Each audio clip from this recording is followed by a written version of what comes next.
Hi, I'm Colin McCraig at the Centre for Education Inclusion Research, Faculty of DNS. And this presentation is about tuition fee and student support reforms and the potential impact on widening participation of the white paper students at the heart of the system. Okay, introduction of tuition fees. It's been quite a long process of it. Initially, from 1991 to there was introduction of student loans for the maintenance grant to replace the maintenance grant. In 1998, there was tuition fees were introduced by the Labour government at £1,000 a year up front, whereas in 2003 there was a new Higher Education Act, where deferred payment fees were introduced, and this was a way of increasing tuition fees to £3,000 a year. At the same time, the Office of Fair Access was created to regulate support for the poorest students who might otherwise have been put off by the increase in fees. Didn't actually deter growth in student numbers or actually deter participation by the poorest. But then in 2012-13, fees were trebled to a maximum of £9,000. So really, a big discussion in higher education is how this will impact on the poorest, on widening participation students, if you like. And what the new fee regime from 2012-13 meant in reality was a huge cut of 80% in direct funding to the institutions for arts, humanities and social sciences. Funding was maintained for STEM subjects, directed from HE, but the big cut was in the arts, humanities and social sciences, and these fees were going to be replaced by student fees, of course. So this meant that institutions were now more dependent on student demand. So if you couldn't attract those kind of students, you might suffer, and that meant England had the highest fees for public higher education in the world. The repayment scheme, that was made more fairer in a way, in the sense that although the maximum fee was higher, graduates would only start paying back once earning over 21,000, when the national average wage is actually 25,000. Previous system, graduates started paying back at 15,000, so it means they can earn something much nearer to the national average salary before paying back. A relatively low interest rate, inflation plus 2%. A fixed rate of repayment based on earnings, not on the size of the debt, and that's quite important, because especially if your salary was to fall below a certain level, the repayments would stop. So it's not like a mortgage, it's more like a tax, so you pay less tax when you earn more. And the repayment was spread over 30 years as opposed to 25 years before, so that again made it slightly more affordable, and debt's written off after 25 years, so that actually is not a great deal for the taxpayer. Government expects only 40% of average earners will pay it all back, and they calculate that around about a fifth of graduates on relatively low earnings will actually pay less back than under the old system. So if you get a job and you never really earn more than between 25 and 30,000 in today's money, if you like, you probably end up paying less back than you would have done under the old system. But the government's actually realised it's had to write off about a third of the debt, and the speculation in the sector this might rise to up to 38% being written off. But some of the critics have also noticed that Treasury assumptions are based on assumed future graduate earnings, and if we really are for a decade or more of slow or no economic growth, and we're probably about halfway through a decade like that, then wages may not grow as projected, and that will lead to an even higher proportion of unpaid debt, which could break the system, which may lead to another rethink. So this system may not last your entire career in higher education. Okay, characteristics of English higher education institutions. The 38 research-intensive selective pre-1992 universities, and there's 51 teaching and research-focused new universities like Hallam, and there's 44 specialist institutions, including colleges of higher education. Access is skewed by class and income. We've got this mode of attendance, which is based on residential, or what Gellert calls the personality development model. It's expensive, and it does tend to preclude the poorest. Another characteristic is we do have relatively high participation, but even higher completion rates. So although other countries have higher people enrolling. Not many of us high that complete. One of the biggest issues, especially in terms of social justice, that many of the underrepresented social groups, the WP cohort, widening participation cohort in the jargon, they don't tend to have the high entry grades for the most selective institutions, so access is very skewed towards people from the better higher socioeconomic groups tend to attend the higher institutions, better institutions. And there is an emphasis on targeting financial support through bursaries, which has become quite important over the last 15 years or so. Now, the marketisation of higher education is something that's grown quite a while in the UK, at least 10 to 15 years, and it's based more increasingly on more information for students. So since 2012, institutions have had to provide key institution sets, which are available on the UCAS website for students to look at, and they contain information on destination leavers.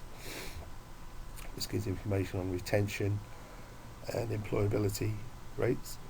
There's a national student survey which gives data on how satisfied students are with their course and with the institution, and that sort of was carried out in February of every year, final year students, and it tends to be a really important factor that universities look at, because obviously if you can improve your national student survey score, then that affects the league tables and the likelihood of students coming here. There are also Unistats, which contain data on graduate salaries, on the qualification of teaching staff, and also contain National Student Survey and UCAS info on contact time. But a lot of this information has been around for a while. Destination Leavers was actually introduced in 2003, so we're into the 11th year of it now. The NSS Student Survey has been around since 2005, and Unistats data has been around since 2007, so there is a slight worry that there's either too much information, or information is just occurring in a guidance vacuum, because the state education careers advice service Connections has been abolished, and Aim Higher, it's a widened participation program funded by government, has also stopped being funded by the government. So the worry is there's an awful lot of information out there, but not a lot of clarity, and there's not a lot of actual guidance. So will all this choice actually lead to more confusion? Okay, so now tuition, just a bit more on tuition fees. The average fee in 2013-14 is actually $8,507, and even after fee waivers, which is an option that institutions have of reducing part of the fee as part of their access agreement, is at still $8,250, and this is way higher than government anticipated when they modelled the system. They modelled that the average fee would be about $7,500. They anticipated that lots of institutions would be offering higher education at $6,000 or just over, and only the very highest ranked universities would be able or to justify £9,000 maximum fee. So there's not really been a market effect, in that there's been no real distribution between the upper and lower. So why is that? Okay, partly because demand still exceeds supply. There's over 600,000 applicants for about 400,000 places in each year, and this means that there's been no real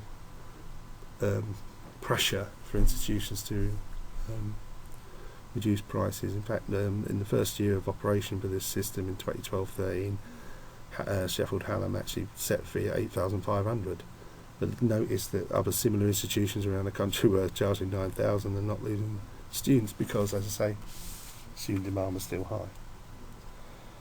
So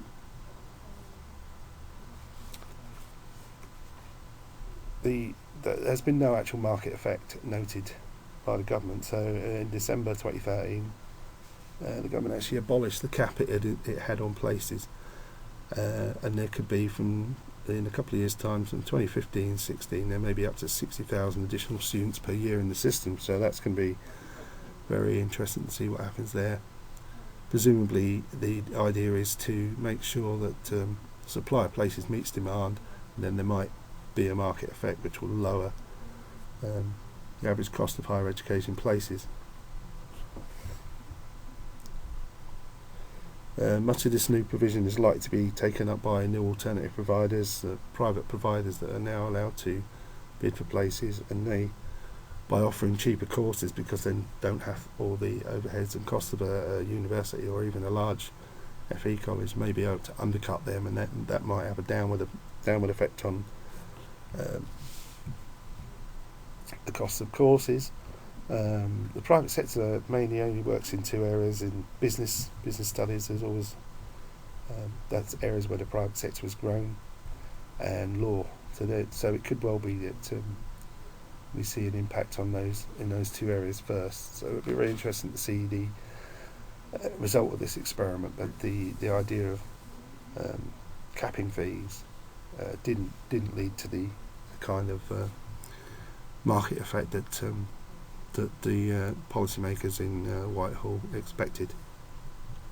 Okay, a little bit on the student support system. The Office for Fair Access was established in 2003 at the time that fees were raised to £3,000 a year. And again, that was designed to protect the students from underrepresented backgrounds, especially low-income background, that might otherwise have been put off.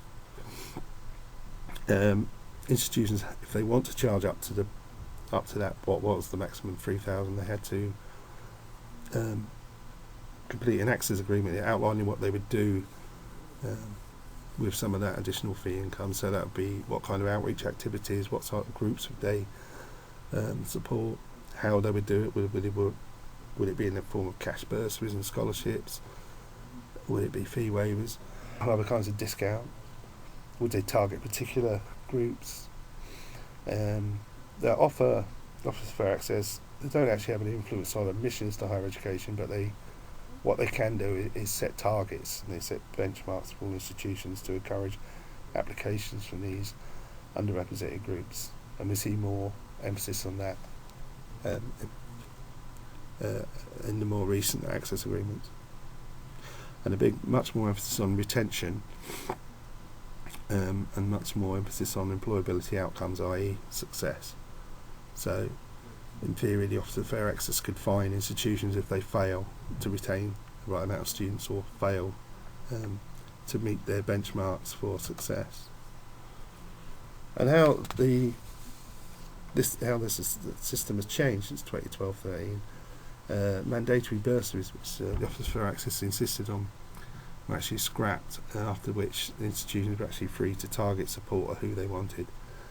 And this actually led to a bit of a skewing of the way that the student support block of money was basically previously had to be spent mainly on the poorest.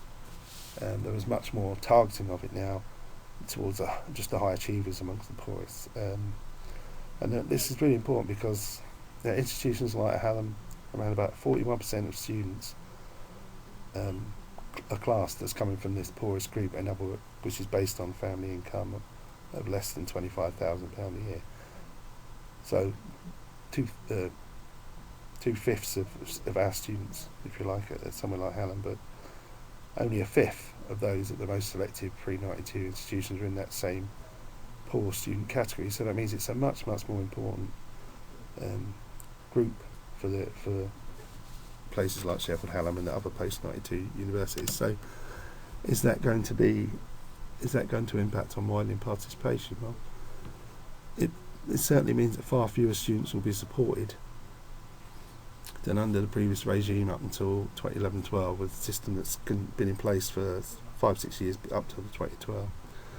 And the big fear is that numbers of students from poorer backgrounds might stop going to university, and also because of the emphasis on trying to maintain or raise standards in universities, this might lead to institutions raising their entry requirements and then have to rely less on students from poorer backgrounds, so they won't be exposed to the fear of losing income because of students from poorer backgrounds coming in. So it's a big social justice issue.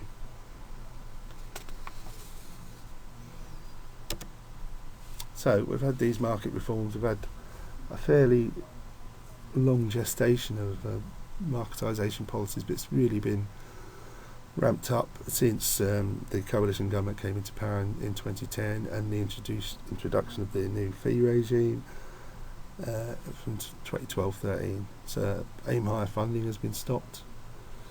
We know that the money that universities can spend on outreach won't replace the aim higher funding, and there's also a threat to the widening participation premium, which government funds, the Higher Education Funding Council funds, and that's based on the fact that for every student from white WP background, an additional few £100 a year is allocated to cover the costs of supporting them, perhaps through transition, perhaps through some sort of catch-up additional support that such students might need to stop them dropping out. So that funding is under threat. As I said earlier, the connections careers advice system in schools has been cut, and careers advice now is focused only on the sort of the NEETs, and not those are not in education, employment or training group. The rest are left to use the mechanisms of choice we discussed earlier. And education maintenance allowance, which is funding given to 16 and 17 year olds to continue in school, study at level 3, again for poorer backgrounds. That was stopped in, I think, 2010 as well. And school policy, curriculum policy is deterring schools from offering vocational courses as well. So there may be less coming into higher education from vocational routes. There's other 14 to 19 technology innovation centres and university technology colleges, as so-called UTCs, set up by Lord Baker, the former Tory Education Minister. All these are offering alternative vocational routes straight into the labour market, which might mean that less people study higher education in certain vocational areas. So, just have a quick look at higher education participation rates over time. They're showing the wider picture of growth since 1950. It's slightly out of date, but the trajectory since 2010 is pretty much the same. We had the big expansion after the Robbins Report in 1963. We've had the Open University. We had the plate glass universities, as they were known, the ones built in the 60s. We had that plateauing of student numbers in the 1970s after the oil price crisis and the International Monetary Fund and so on. Big cutbacks by the government in the early 80s. 1981 there were huge cuts to university funding. So there was an absolute stagnation in growth, and the student participation number stayed around about 13 to 15% for basically 15 years or so. Started to grow again in the late 80s. Lord Baker, who I just mentioned, was a former education secretary. He fueled what turned out to be very uncontrolled expansion in the late 80s, and actually more than doubled, 15% of age participation, which is the measure of 18-year-olds going to university, and more than doubled 15% to 33% in just 5 years.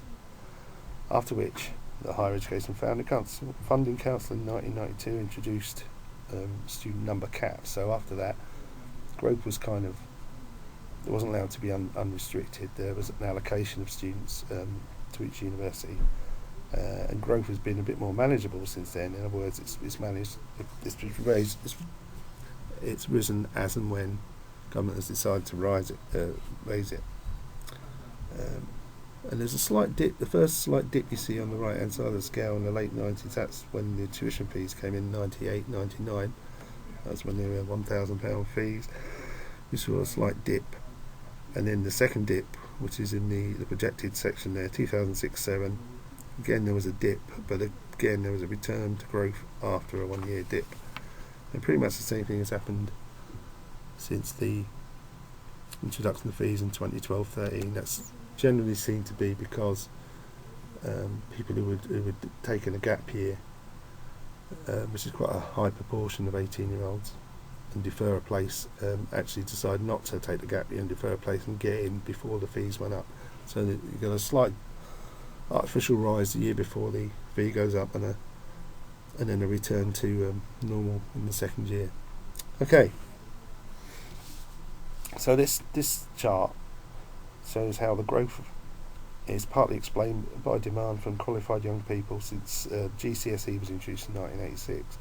So the participation rate growth pretty much tracks what would be predicted by the rise in GCSE students. In other words, people qualified since the new GCSE was introduced. And the black line shows the extent to which young people from the most disadvantaged areas are achieving entry qualifications for higher education. That's been the biggest change since the introduction of GCSEs. Though more of them are working harder at school so they can get into university, and they're acting almost like more middle class peers, if you like. So participation then begins to widen. We're actually getting more and more people from poorer backgrounds into the system. Whereas previously this rise in participation is mainly among the better off. All this effort to get poorer and more disabled and other groups and looked after backgrounds and so on has actually begun to pay off. And if we look at that in more detail, we can show how the numbers have grown since 1994-5 and especially since 2004-2005. So the rate is actually increasing heavily, and in particular the growth of the most disadvantaged quintile, the most disadvantaged fifth of all young people going into higher education, was actually growing faster than for young people overall. So again, this is all evidence that participation is being widened. It is actually a more socially just system, and more people getting more opportunity to go into higher education. Another way of looking at it is the participation gap between the lowest and highest social classes. So this is, whereas the previous, another way of looking at that is the participation gap between the lowest and highest social classes is closing. The participation rate, top left, for socioeconomic classes 1 to 3, it was 45% in 2002. It's 41% in the latest figures on this table. Whereas the participation rate for social classes 4 to 7 has gone from 18 up to 21, but the gap between those two figures, which is the bottom column highlighted, has fallen from 27% to 20%. So there has been a closing of the gap, but the richest are still more than 2.5 times more likely to go into higher education than people from the poorest backgrounds, according to the Officers for Fair Access in 2014. So there's still quite a bit of a gap to be made up.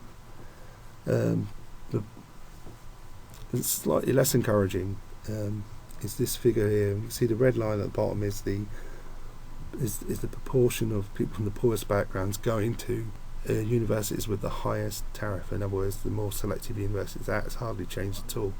So you get more concentration of the higher social class students going into the so-called best universities, and hardly any improvement in those in the poorest background. And another way of looking at that is to look at the distribution of students by attainment and entry requirement. You can see the Russell Group institutions at the top there. Virtually all their students come from what they call a higher entry tariff group. And the 1994 group, which no longer exists, about half of their students from those backgrounds. University Alliance, which is the group of which Sheffield Hallam is a member, again, around about 2/3 of the students coming from the medium tariff group and the rest from lower, and the million plus, almost all their students coming from lower tariff groups. And you can see, if you click on the link to the Guardian subject, so you can see a bit about how the variation in tariff groups. So what we have is a low social mobility and a real opportunity imbalance. And just some of the stats that underline that really is only 7% of pupils attend private schools in this country. and yet they produce 12% of all young people going to higher education. And at Oxford and Cambridge, around 45% of students come just from this tiny 7% that go to private education. And the other 55% come from the other 93% of pupils attending state schools. So there's a huge skewing towards people from private education backgrounds going onto the most selective institutions. And as they are the ones that offer the highest earnings and career opportunities, that's a real problem for social justice and social mobility.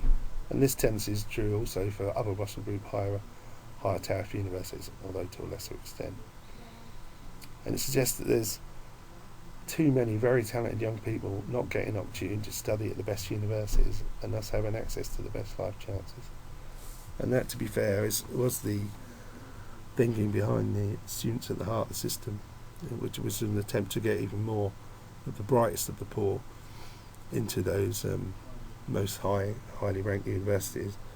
Unfortunately, the flip side of that was less and less of those who, because of their social family background, were getting the highest grades. Okay, well that's the basic progress of policy in this area, widening participation, social justice and education.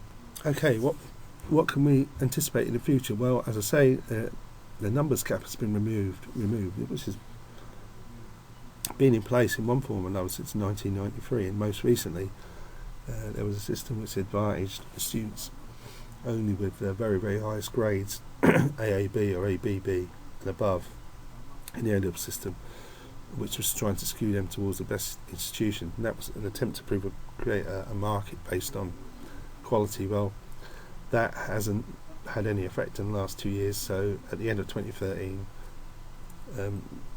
funding numbers have completely been removed. So we've got a system led by demand again, as we saw with that graph earlier on, where there was that huge growth in number of students. The government has reintroduced that kind of uncapped system where it should be led by demand, and that government, I'm assuming, will hope close the supply-demand gap. Supply will increase to meet demand, and the hope is then that this will lead to differential fees between institutions, so that only the highest rated institutions will be able to justify the highest fees, where those that are not quite as good will be forced to compete against each other for a declining amount of students as demand dries up.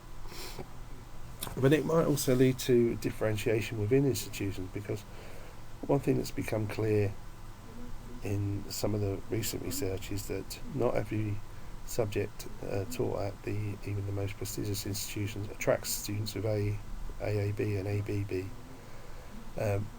In reality, most of the highest grade students tend to be clustered in areas with the sciences, with what we call the STEM subjects: science, technology, engineering and maths. A lot of the arts and humanities students actually aren't, even in the most prestigious universities, don't come in with such high grades. So it could well be that there might be differential fees within institutions.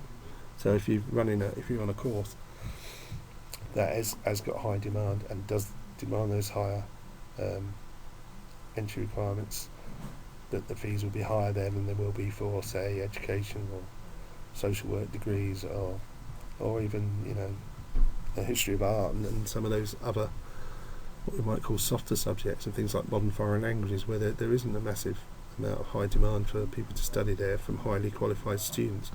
So it could well be that arts and humanities may end up being offered cheaper, even in the highest ranked institutions. But I think the government does anticipate that there will be more of a variation, a differentiation, if you like, between the fees charged by the highest ranking institutions than there will be at other institutions further down the distribution.